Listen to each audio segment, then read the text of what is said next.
పెళ్ళైనా పండగైనా వేడుక ఏదైనా పట్టు చీరల ప్రత్యేక వేదిక వారాహి సిల్క్స్. నమస్తే, వెల్కమ్ టు సుమన్ టీవీ. నేను పద్మిని. ప్రస్తుతంతో పాటు ప్రముఖ ఆధ్యాత్మికవేత్త, ప్రముఖ న్యూమరాలజిస్ట్, లక్ష్మీ నరసింహస్వామి ఉపాసకురాలు శ్రీమతి స్రవంతి గారు మనతో పాటు ఉన్నారు. మాట్లాడదాం అక్క. నమస్తే అక్క. నమస్తే పద్మిని. అక్క, రేపు 9వ తారీఖు ఆషాఢ బహుళపక్ష ఏకాదశి వచ్చేస్తోంది. కామిక ఏకాదశి. ఏకాదశి వైశిష్ట్యం మీకు ద్వారా తెలుసుకోవాలనుకుంటున్నాను. అలాగే ఖచ్చితంగా ఎప్పుడెప్పుడా అని ఏకాదశి వీడియో, మీ video especially they are waiting అంటారు కదా, అట్లా they are waiting. Thank you. Pleasure is ours. So ఎట్లా యూటిలైజ్ చేసుకోవాలి ఈ రోజుని? మరి ఈ కామిక ఏకాదశి విశిష్టత ఏమిటి? పేరులో ఉన్నట్టుగానే కోరికలు నెరవేరుస్తుందా? ఏం చెయ్యాలి? దీపాలు, అలాగే స్విచ్ వర్డ్ స్పెషల్గా చెప్తూ ఉంటారు, వేదిక్ స్విచ్ వర్డ్, ఇవన్నీ చెప్తారా? తప్పకుండా చెప్తాను పద్మిని. భగవంతుడు ఎంత కరుణా సముద్రుడు అంటే, అపార కరుణా సింధు అని మనం చదువుకుంటాం కదా పరమాచార్య గారి గురించి. అవును. అంత అపార కరుణా సింధం అంటే ఏంటంటే, మనకున్న కష్టాలన్నీ కూడా ఎలా తొలగింప చేయాలి అని చెప్పి ఆయనే మళ్ళీ చెప్పడం, అరే ఈరోజు ఇది చేస్తే ఇది మంచిదిరా అంటే, ప్రకృతిని భగవంతుడు కూడా మర్చిపోలేదు అని చెప్పడానికి ఈ ఏకాదశి వ్రతం అనేది ఒక ప్రత్యక్ష నిదర్శనం మనకి. ఎన్నో రోజులు ఉన్నాయి, కానీ 11th డేనే ఎందుకు తీసుకున్నారు అంటే గనక, యూనివర్స్లో ఆ రోజు చాలా ప్రత్యేకమైనది. ఆ రోజు మనం గనక అంత ప్రత్యేకమైన రోజు గనక మనం డిసిప్లిన్ పరంగా మనం కాస్త బాడీని కొంచెం మనం చెప్పినట్టుగా వినేటట్టు చేసుకుంటే కనుక మిగతా అన్ని రోజులు అది మన మాట వింటుంది అని మనం చెప్పుకోవచ్చు అనమాట. ఎక్కడైతే ఏకాదశి తప్పకుండా చేస్తారో ఆ ఇంట్లో అనారోగ్యం అనేది ఉండదు అనేది మనం గుర్తుపెట్టుకోవాలి. ఉన్నా కూడా చాలా ఉత్తమ గతులు లభిస్తాయి వాళ్ళకి అని చెప్పి కూడా మనం గుర్తుపెట్టుకోవాలి. అయితే కామిక ఏకాదశి అంటే ఏంటంటే, ఒరే మీకు ఏమైనా కోరికలు ఉన్నాయా రండి తీర్చేస్తాను అని చెప్పి స్వామివారు అంటారనమాట. మరి ఈ రోజు మనం ఏం చేయాలి అంటే ఉపవాసం ఉండాలి ఒకటి. అలాగే ఇది చాలా ఇంపార్టెంట్ ఏకాదశి అని చెప్పి మనం గుర్తుపెట్టుకోవాలి. ఎందుకంటే చాతుర్మాస దీక్ష మొదలైన తర్వాత ఈ 4 నెలలు వచ్చే ఏకాదశులు చాలా పవిత్రమైనవి అని మనం గుర్తుపెట్టుకోవాలి. సో ఖచ్చితంగా అన్ని నియమాలు పాటిస్తూ చేసుకోవాలి. చక్కగా తెల్లవారు మార్నింగ్ లేచేసి చక్కగా తలార స్నానం చేసుకొని, అలాగే ఇంట్లో చక్కగా దీపాలు పెట్టుకొని ప్రత్యేకమైన ముగ్గులు వేసుకుంటే చాలా మంచిది. ఎటువంటి ముగ్గులక్క? స్వామివారి అడుగులు వేయచ్చు, లేదు అంటే కనుక స్టార్ కి సంబంధించింది వేసుకోవచ్చు. ఇట్లాంటివి ప్రత్యేకమైన ముగ్గులు ఏవైనా సరే వేసుకుంటే కనుక చాలా మంచి. మీకు ఒక్కటి చెప్తాను, పాదాలు ఉంటాయి, ఈజీగా చెప్తాను మీకు. స్వామివారి పాదాలు వేసుకుంటే చాలా మంచిది ఏకాదశి నాడు. మనం కృష్ణాష్టమి రోజే వేసుకుంటాం, కానీ ఏకాదశి నాడు కూడా స్వామివారి పాదాలు వేసుకుంటే చాలా మంచిది. ఇలా పెట్టుకుంటే పాదం వచ్చేస్తుంది. ఇది ఉంది చూసారా, బియ్యపిండిని చక్కగా నీళ్ళల్లో కలిపేసేసి కన్సిస్టెన్సీ కొంచెం మన దోశల పిండి ఉంటుంది సార్, ఆ కన్సిస్టెన్సీలో ఉండాలన్నమాట. కొంచెం వడగొట్టుకుంటే చాలా లిక్విడ్ లాగా వస్తుంది. దానిలో ఈ చేతిని ఇట్లా ముంచి ఇట్లా ప్రింట్ వేయాలి. ప్రింట్ వేస్తే పాదం వచ్చేస్తుంది. ఈ 5 ఇలా బొట్లు పెట్టేసడమే, అంతే, అదే పాదం. అది మీరు ఇంకా ఒక 2 పాదాలు వేసుకొని స్వామి చుట్టూరా తిరుగుతున్నట్టు వేసుకోవచ్చు, తులసి చుట్టూరా తిరుగుతున్నట్టు వేసుకోవచ్చు, అలాగే మీ పూజ రూమ్ లోకి వెళ్తున్నట్టుగా వేసుకోవచ్చు. చక్కగా ఎలా మీ ఇష్టం. ఇంకా ఒకవేళ మాది వైట్ కలర్ టైల్స్ అండి, కనపడదండి అని అనుకుంటే హోలీ కలర్ ఉంటుంది చూడు, ఆ హోలీ కలర్ తో కూడా పాదాలు వేసుకోవచ్చు.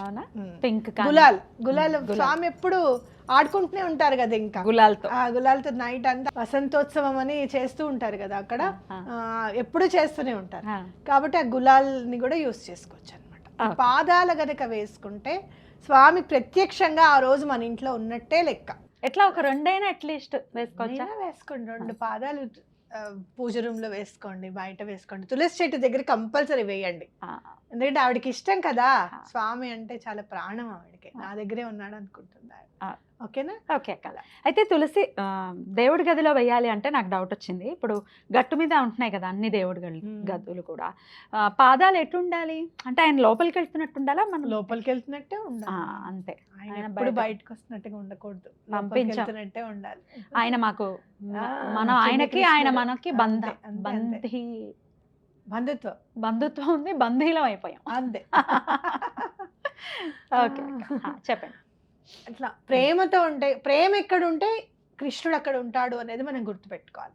మీ ఇష్టం. ఇంకా దీపాలు ఎలా పెడతారు, 11 దీపాలు పెట్టడము, స్వామి వారికి నివేదన ఏం పెట్టుకుంటారు, ఇవన్నీ మీ ఇష్టం అనమాట. ఇంకా పాలు వెన్న ఏమన్నా పెట్టుకోవచ్చు. అయితే కోరిక తప్పకుండా తీరుతుంది.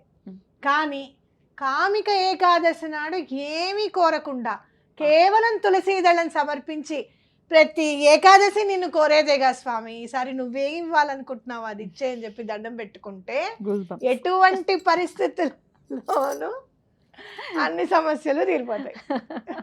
Goose bumps. నీకేం కావాలి అని అడిగారు అనుకో, స్వామి మీ ఆశీర్వాదం అని అన్నా మొన్న నేను. ఒకళ్ళ దగ్గరికి వెళ్తే, గురువు గారి దగ్గరికి వెళ్తే, ఎవరా గురువు గారు చెప్పండి, ఏం మాకు చెప్పరండి. చెప్తాను. ఈ జగద్గురువు గురించి మాట్లాడుకుని అక్కడ గురువు గారి గురించి కూడా చెప్తాను. అలా మనము అంటే ఎప్పుడైనా సరే మనం భగవంతుడి దగ్గర కొంచెం లౌక్యం, కాస్త లౌక్యం యూజ్ చేసామనుకో ఆయన మనకి బందీ అయిపోతాడు. అదే కదా సావిత్రి అదేగా అడుగుతుంది, ఏం కావాలి అని అంటే నన్ను దీర్ఘ సుమంగళి భవ అని దీవించు అని అంటుంది. అంటే ఆ లౌక్యం అనేది కూడా స్వామే స్ఫురణకి తీసుకురావాలి అనేది గుర్తుపెట్టుకోవాలి. ఇట్లా మనం ఒక 10 నిమిషాలు మనం మాట్లాడుకున్న వీడియో వాళ్ళు చూస్తున్నారు అని అంటే ఆ స్ఫురణకి తీసుకురావడానికి మాత్రమే ఈ వీడియో చూసాము అనేటట్టుగా వాళ్ళకు కూడా అనిపించాలి. అందుకే ఎలా దండం పెట్టుకోవాలో కూడా నేను చెప్తున్నా. కామిక ఏకాదశి నాడు సరే అన్ని కోరికలు తీరుస్తావు, ఈసారి నేను ఏమీ అడగను, ఈ 2 చేతుల దండం పెట్టి ఈ తులసి దళాన్ని నీకు సమర్పిస్తున్నాను, ఈ తులసి మాల నీకు సమర్పిస్తున్నాను, నువ్వేమి ఇవ్వాలనుకుంటే అది ఇవ్వు, మంచిగా చేస్తావుగా నాకు అని చెప్పి ఆయనకు దండం పెట్టుకొని అంత ప్రేమతో ఆయనను చూసుకుంటే కనుక ఎటువంటి పరిస్థితుల్లోనూ మీకు పని అవుతుంది అనేది గుర్తుపెట్టుకోవాలి. ఓకే, అలాగే దండం పెట్టుకుంటాము. అయితే ఉపవాస నియమాలు, అలాగే మరుసటి రోజు ఎప్పుడు పారణ చేయాలి అంటే ఎప్పుడు భోజనం చేయాలి, అలాగే స్విచ్ వర్డ్ ఇవి కూడా చెప్పండి అక్క. తప్పకుండా చెప్తాను. ఉపవాసము అని అంటే గనక అన్నం తినకూడదు, రైస్ అనేది ఏకాదశి నాడు పూర్తిగా త్యజించాలి. టిఫిన్లు తినండి. మరి డయాబెటిక్ పేషెంట్స్ కానివ్వండి, హై బీపీలు లో బీపీలు ఉన్న వాళ్ళు మాత్రం కాస్త టిఫిన్ తిని ఉండండి, పాలు తాగి టిఫిన్ తిని ఉండండి. అలా లేదు మేము ఉండగలుగుతాము అని అనుకుంటే గనక పూర్తిగా తినకుండా కూడా ఉండొచ్చు. అలాగే నెక్స్ట్ డే పాలన సమయం ఎప్పుడు అని అంటే 8 గంటల లోపల, పొద్దున్న 8 గంటల లోపల మీ పనులన్నీ అయిపోవాలి. మీరు తినడం అంతా కూడా భోజనం కూడా అయిపోవాలి. టకటక మార్నింగే 5 o'clock లేచేసి ఇల్లు అంతా తుడిచేసుకొని స్నానం చక్కగా తలారా స్నానం చేసేసి స్వామివారికి నివేదన తయారు చేసుకొని అదే స్వామివారికి సమర్పించి మీరు తింటే చాలా మంచిది. అద్భుతం అక్క. అయితే ఏకాదశులకి మరి ఖచ్చితంగా మీ స్విచ్ వర్డ్ చదువుకోవటం అనేది మాకు అలవాటే. ఏ స్విచ్ వర్డ్ చదువుకోమంటారు? చాలా చిన్న వర్డ్ చెప్తాను, చాలా రిలేటెడ్ టు అంటే కృష్ణుడు అనమాట, విష్ణుమూర్తికి సంబంధించింది. జ జా, ఓన్లీ జా. ఓకే, జా అని అనుకుని ఈ పని చేసి పెట్టు స్వామి, జా జా జా అని జస్ట్ 1 or 8 times మీరు అనుకుంటే విష్ణుమూర్తి యొక్క ఆరా, ఆ ప్రెజెన్స్ని మీరు ఫీల్ అవుతారు ఖచ్చితంగా. జా వర్డ్లో అంత ఉందన్నమాట. ఏముందండి ఒక్క అక్షరంలో అంటే కనుక ఆ ఒక్క అక్షరంలోనే బోల్డ్ ఉందన్నమాట. శ్రీలో లక్ష్మి ఉంది, జాలో విష్ణువు. అద్భుతం, బ్యూటిఫుల్.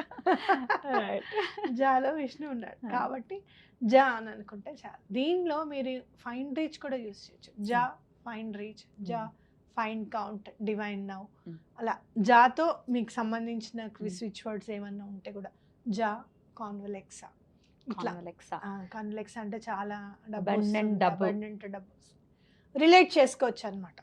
జా వల్ల చాలా బెనిఫిట్స్ ఉంటాయి.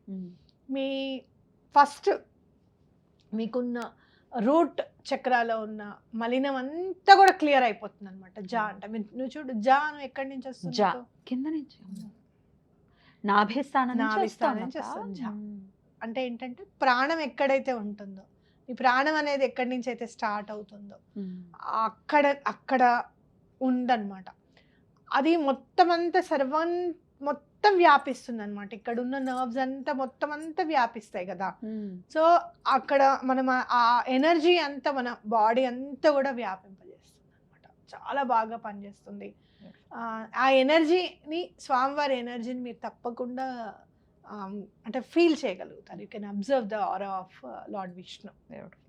చాలా అద్భుతంగా తెలియజేశారు. ఇంకా అది అలాగా 108 టైమ్స్ కానీ అలా చాంట్ కూడా చేసుకోవచ్చు కదా. చేసుకోవచ్చు. హా. మీరు ఈ మధ్య ఈ పాట విన్నారా? జగన్నాథ్ చకానయన జగన్నాథ్ విన్నాను. చకానయన नीलांचल वाले तू न संभाले तो हमें कौन संभाले. ఎంత ఎనర్జీని ఇస్తాడంటే దేవుడు. చక్కగా ఎంత పాడారో ఇంకో 2 లైన్లు పాడండి వింటాం. అదే నేర్చుకుంటున్నాను. నిజంగా బాగుంది. అది అది అంటే మీరు ఎలా ఎనర్జీని ఎట్లా ఫీల్ అవుతారు మీరు అని అనుకుంటే కనుక అది విన్నప్పుడు నాకు డాన్స్ చేయాలనిపించింది అనమాట. ఈ పాటకి డాన్స్ చేయాలి అని. తర్వాత కూడా డాన్స్ స్టెప్స్ కూడా చూసే ఉంటావు కదా. తూనే సంభాలేతో అదే డాన్స్ స్టెప్స్ నేను చూడకుండానే నా మైండ్లోకి వచ్చాయి. ఇలా చెయ్యాలి ఈ స్టెప్ అని. అంటే ముందు నుంచి ఇట్లా వెనకాలకి వెళ్ళి ఇలా వచ్చి ఇలా ఇలా అంటాడు చూడు, తూనే సంభాలేతో కౌన్ హామే సంభాలి అని. ఆ స్టెప్ నా మైండ్లో అదే రకంగా డిజైన్ చేయబడింది. తర్వాత ఒక 2 days తర్వాత ఆ స్టెప్ చూసేవరకలే నేను ఆశ్చర్యపోయాను. అదే జగన్నాథ్ని ఆయనే డాన్స్ చేస్తున్నట్టుగాను, ఇంకా చిన్నపిల్లలు డాన్స్ చేస్తున్నట్టుగా క్రియేట్ చేశారు. కానీ సేమ్ స్టెప్. అంటే మనం ఒక మనసుతో ఆయనను కనుక పిలిస్తే కనుక నేనున్నాను నీ వెంట అని ఖచ్చితంగా చూపిస్తాడు. అలానే మీరు జ అన్న వర్డ్తో, అందుకే ఆయన జగన్నాథుడయ్యాడు. అద్భుతం. పూరిలో జగన్నాథుడు. జ అంటే ఏంటంటే జగన్నాథుడే నీతో ఉంటాడు అనేది ఖచ్చితం. ఇది జగన్నాథుడే చెప్పించాడు ఖచ్చితంగా. మా సుకృతం అది మేము వినటం అనేది ఖచ్చితంగా. ఇంకా కాబట్టి మీరు తప్పకుండా చేయండి, చాలా బాగా రిజల్ట్ వస్తుంది మీకు. సూపర్ అక్క, ఎంత బాగా చెప్పారో, మనసుకు హత్తుకునేలాగా. ఖచ్చితంగా చేసుకుంటాం. కామిక ఏకాదశిని ప్రతి ఒక్కరూ కూడా వినియోగించుకోవాలని సందర్భంగా మనవి చేస్తూ బోల్డ్ అండి కృతజ్ఞతలు. నమస్తే అక్క. నమస్తే.